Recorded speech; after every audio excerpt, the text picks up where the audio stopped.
It's time to communicate. It's time to communicate, and I am your platform partner. Yes, it's Jackson 360. I'm all about making things happen. I want to talk with you Toastmasters today about how do you treat a very first time guest that comes to your Toastmaster Club meeting.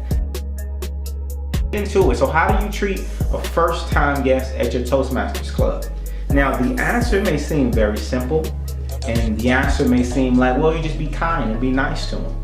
And it's not always that simple. I want you to think this, because one, we all know that every Toastmasters Club has a different personality.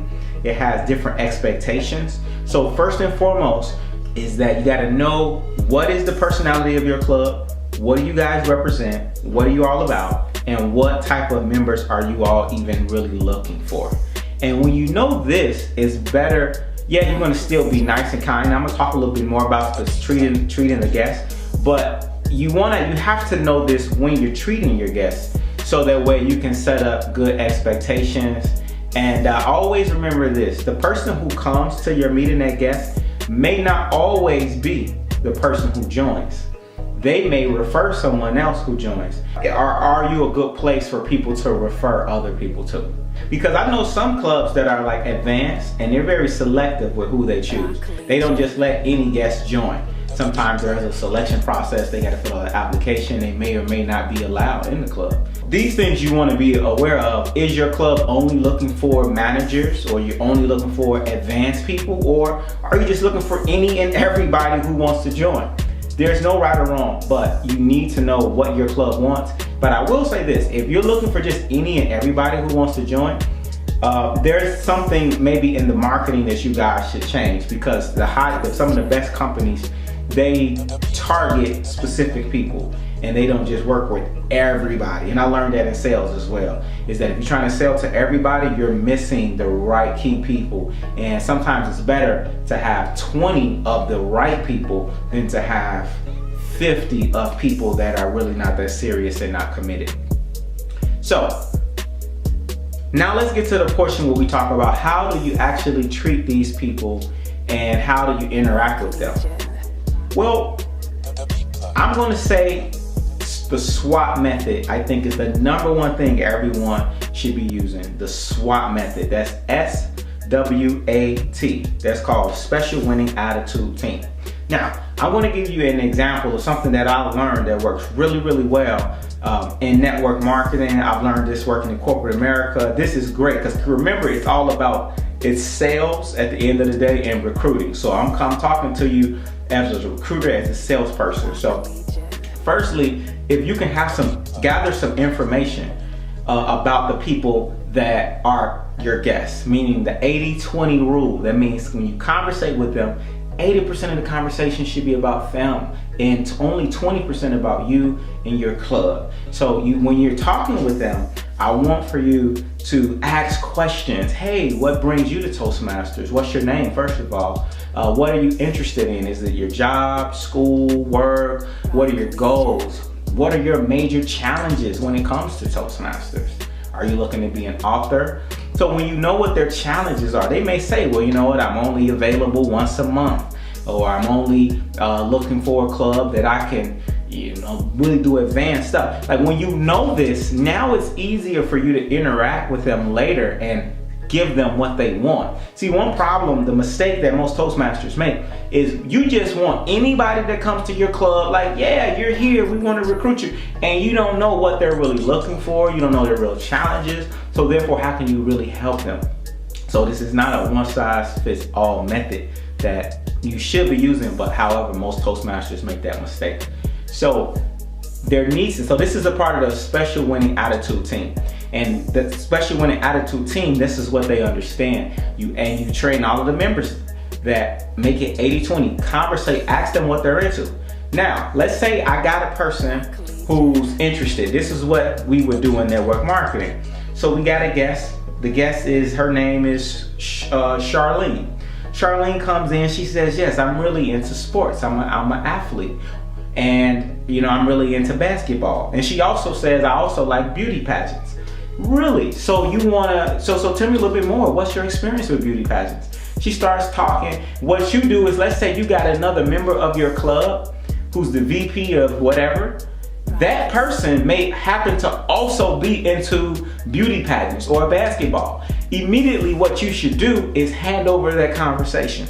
You then say, you know what, I would love to introduce you to Ray Willis, who's our VP at E. Oh man, he's great. He works with basketball. He's the basketball star, man. He would be a great person for you to meet. Can I introduce you to him? Yeah, let's introduce. And then you introduce, hey Ray, this is Charlene, and she's into basketball. Man, you know, I know you're into basketball as well, or whatever that is. You know what? I just want to introduce you all. Boom, and you hand over the conversation and you leave. Okay? So a lot of it is about allowing that person. You're limiting your time with them. You see, and that way they get to meet different people who have common interests, and they see the diversity in your club, and they get to create a bond.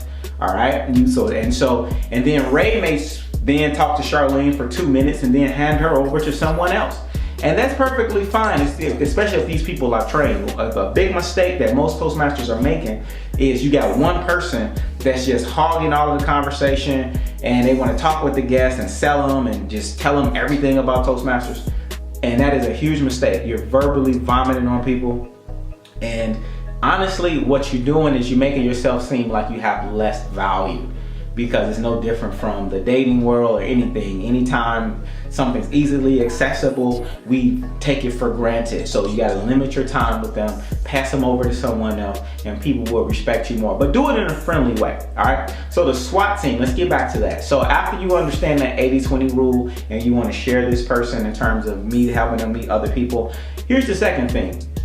At the end of the meeting, the Toastmaster needs to make some form of a close, how to close the meeting. That close, when they close the meeting, it should be a sales opportunity. It should be a call to action. The Toastmaster or the club president should say, hey, when people come to our meetings, there's usually 3 types of people, you know, person A, person B, person C. I got a whole nother video where I break down that close, so make sure you check out that. And then you say, all right, so we're about to close our meeting and we want to know which type of person are you? Are you person A, B, or C? All right, so, and let our people, our SWAT team or our members know if you're a 1, 2, or 3. And then you close the meeting, boom. And at the end, now the members can just generally walk up and say, hey, you know what, Charlene, it was really good meeting you, man. What was one thing you liked about the meeting? Okay, that's okay. That, first of all, okay. Tell me this, so are you a 1, 2, or 3? And she'll tell you, she'll say, you know what, I'm a 3. A 3 means I'm a person that's very excited and interested. Y'all, you see I'm making a video? These are my dogs down here. Come here, get in the video, come on. Hey, say Coco, say hi. Say she just wanted to say hi. All right, say, all right, bye-bye. Okay. So that's church. I got 2 dogs down here. But anyway, so ask them if they're a 1, 2, or 3. If this person says they're very interested, the key is to not do a lot of talking, get them signed up. Here's your application. Let's fill this out, go. And then we'll go from there. Don't try to do a lot of talking. And from there, you want to close them, and then you can get them set up with everything else. They don't need to know everything about Toastmasters. They don't need all these resources. Just get them signed up. You can get the resources to them later. All right? So this is the key. Now, let's say you got a person who's not interested at all. They say, I'm a 1, which means I'm not interested. Well, that person may be a great candidate to refer someone else. So this is when you want to ask them, hey, do you know, can we get 1 or 2 people that you know that could benefit from a club like this? And they should give it to you. You know, most people, they like giving out referrals. And if they don't, that's fine too. But you want to sort the room, figure out who's who, and then give them some sort of information, and then give them like a task and say, hey, will we meet on these days? You know, give them a homework assignment, something that could be simple. Hey, watch a cool YouTube video. Hey, check out this link on our website. And then we'll see you, we'll follow up with you in a few days. Make sure you get their email address and make sure you leave them with a good experience. And with that, that's the main thing. And I would also say, try to only have a few people, 1 or 2 people who are concentrated around that application process and that treasury role. Because if you got too many members that are also trying to do it, it could be a conflict, and they could be giving the new guests misinformation, telling them that the price is one thing and then the price is something else from a different person, and you don't want to come off divided and separated. But I'll talk about that in another video when we talk about just being on the same page as a team. But anyway, I hope this helps. I look forward. Let me know what works well for you when you work with first-time guests, and subscribe to this page and click on the notifications where you can learn how to create communication skills that's going to bring more millions in your life. I'm Jackson, all about making things happen, addicted to action. Peace.